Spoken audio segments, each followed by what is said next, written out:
মিন Khasia knockout cricket প্রতিযোগিতার final match অনুষ্ঠিত হয় রবিবার।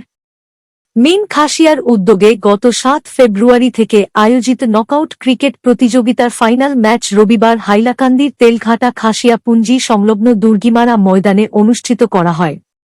এদিন তেলঘাটা খাসিয়া পুঞ্জি ও সুপার কিংসের মধ্যে হাড্ডাহাড্ডি লড়াইয়ের পর তেলঘাটা খাসিয়া পুঞ্জি ৩-৯ রানের জয়ী হয়ে চ্যাম্পিয়নের খেতাব অর্জন করেন।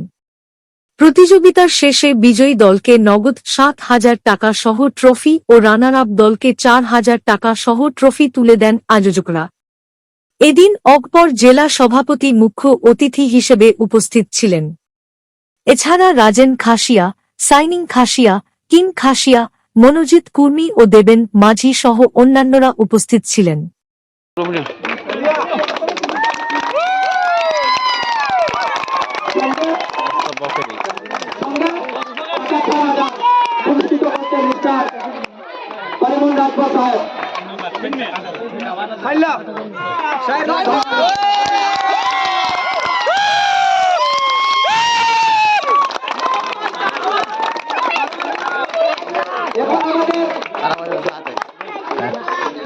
এখন আমাদের সবচেয়ে খুশি সময় যেটা আমি চলে না আমি উইনার টিমের ক্যাপ্টেন